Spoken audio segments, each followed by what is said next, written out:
리플 CEO가 어제 미 상원 청문회에 참석해서 일명 클래리티법이라고 하는 알트코인 규제를 명확히 하기 위한 법안 통과를 촉구했습니다. 이 청문회가 주목받았던 이유는 지난 6월 27일에 SEC에 대한 소송을 마무리한 리플이 일종의 알트코인 업계에 대한 대표성을 갖기 때문이었는데요. 자, 이 청문회가 열리던 날 XRP는 두터웠던 저항대를 돌파해버렸고요. 비트코인 역시 11만 달러를 넘어섰습니다. 지금 알트코인에 비트코인 ETF급 상승이 온다는데요. 자, 어제 코인들 많이 올랐는데 망설이다가 미처 사지 못했던 분들은 잠시 후에 급등할 코인 알려드리니까 오늘도 구독과 좋아요 한 번씩 눌러주시고 영상 끝까지 시청해 주시기 바라겠습니다. 어제 리플의 CEO 브래드 갈링하우스가 미국 상원은행위원회 청문회에서 증언을 했는데요. 이 자리에서 그가 강조한 건 바로 규제의 명확성이 기관 투자자들이 암호화폐 시장에 본격적으로 들어오는 핵심 조건이란 점이었습니다.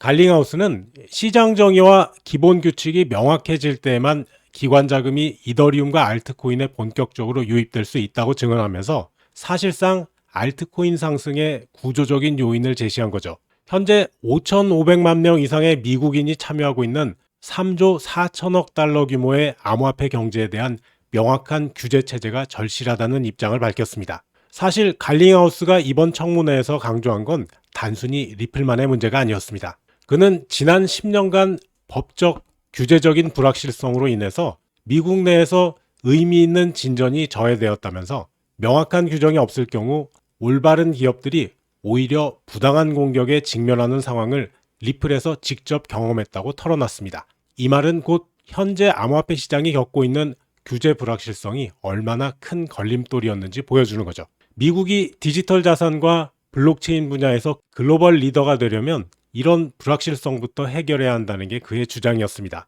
그런데 이번 청문회에서 중요한 건 갈링하우스가 XRP는 그 자체로 증권이 아니다라고 명확하게 밝힌 점입니다. 이건 작년 법원 판결을 근거로 한 발언이었는데요. 사실상 XRP의 법적인 지위가 재확인된 셈이죠. 이런 명확한 입장 표명은 단순히 리플만의 승리가 아니라 앞으로 다른 알트코인들도 비슷한 방식으로 법적인 안정성을 확보할 수 있다는 가능성을 보여주는 거죠.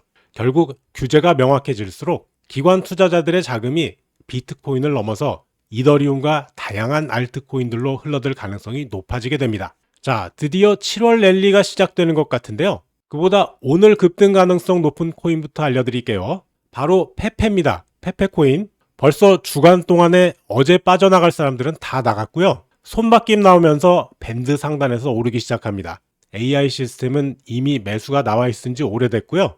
자, 영상 보자마자 즉시 매수 버튼 눌러버립니다. 이거 1차 수익 실현 자리는 60일선 보이는 0.016원. 바로 급등해버리면 나머지는 여기 보이는 희미한 굵은 선 있죠. 요 자리 0.0168원에 나머지 다 정리하겠습니다. 암호화폐 전문 유튜브 채널 알트코인 데일리의 아론도 이번 상황을 매우 긍정적으로 보고 있습니다. 그는 SEC의 이더리움 현물 ETF 승인이 단순히 이더리움만의 상승이 아니라 알트코인 시장 전체의 방향성을 바꿀 게임 체인저가 될 거라고 전망했습니다. 핵심은 밈코인들, 그러니까 페페나 도지코인 같은 코인들과 레이어2 프로젝트인 폴리곤, 아비트럼 같은 코인들이 이더리움 생태계가 확장되면서 함께 수혜를 받을 거라는 분석이죠. 이더리움이 성장하면 그 위에서 돌아가는 모든 프로젝트들도 덩달아 주목받게 된다는 논리인데요. 그런데 아론이 더욱 흥미롭게 본 건 스테이킹 ETF라는 새로운 구조입니다. 미국 SEC가 스테이킹 기능을 포함한 솔라나 ETF 승인에 주목하고 있다는 건데요. 이게 정말 혁신적인 이유는 단순히 코인 가격 상승만으로 수익을 내는 게 아니라 스테이킹을 통한 추가 수익까지 얻을 수 있다는 점이거든요. 이더리움도 이런 스테이킹 통합 ETF 승인을 통해서 투자자들에게 이중 수익 구조를 제공할 수 있게 될 거라고 보고 있습니다. 이렇게 되면 기관 투자자들 입장에서는 훨씬 더 매력적인 투자 상품이 되는 거죠. 결국 아론의 시각에서 보면 이더리움이 비트코인을 넘어설 수 있는 가능성이 충분히 있다는 겁니다. 비트코인 현물 ETF가 1일 1조 2천억 원의 규모로 자금이 유입되는 성공 사례를 보여줬었고요.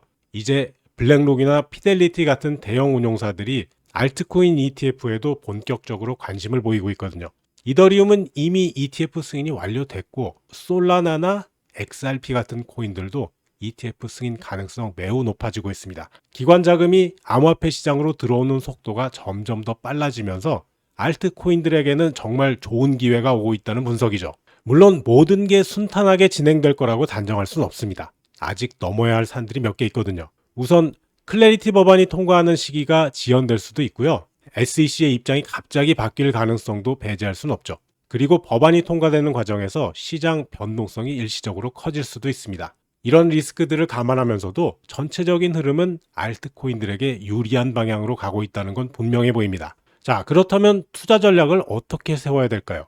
우선 규제 명확성이 확보된 코인들부터 주목하는 게 좋겠죠. XRP나 이더리움처럼 이미 법적인 지위가 어느 정도 명확해진 코인들 말이죠. 그리고 ETF 승인 대상이 될 가능성이 높은 코인들도 눈여겨봐야 합니다. 나스닥 암호화폐 지수에 편입된 솔라나, 에이다, 스텔라룸앤 XRP 같은 코인들이 대표적이죠. 다만 규제 체제가 완전히 정비되기까지는 시간이 좀 걸릴 수 있으니까 단기적인 수익보다는 장기 투자 관점에서 접근하는 게 현명하겠죠. 자, 결국 이번 리플 CEO의 청문회 증언이 우리에게 보여준 건 명확합니다. 규제 명확성이야말로 알트코인 시장이 진짜로 성장할 수 있는 핵심 동력이라는 거죠. 클래리티 법안과 지니어스 법안이 통과되면 기관 투자자들이 알트코인 시장에 본격적으로 들어올 수가 있게 되고, 그렇게 되면 비트코인 ETF처럼 엄청난 상승을 경험할 수도 있다는 겁니다. 갈링하우스가 말한 시장 정의와 기본 규칙이 명확해질 때만 기관 자금이 이더리움과 알트코인에 본격적으로 유입될 수 있다는 얘기가 바로 이런 의미거든요. 앞으로 법안 통과 여부와 SEC의 정책 방향이 알트코인 시장의 운명을 좌우하게 될 텐데, 지금까지의 흐름을 보면 희망적인 신호들이 많이 보이고 있습니다. 하지만 언제나 단기 수익이 급한 분들 많이 계시죠. 댓글에 종목 요청이라고 많이들 남겨주시면 영상에서 종목 추천 들어가겠습니다. 오늘 영상은 여기까지입니다. 시청해주셔서 감사하고요. 제 영상이 도움되셨다면 구독, 좋아요, 영상 알림 설정 꾹 눌러주세요. 여러분과 평생 함께 하겠습니다.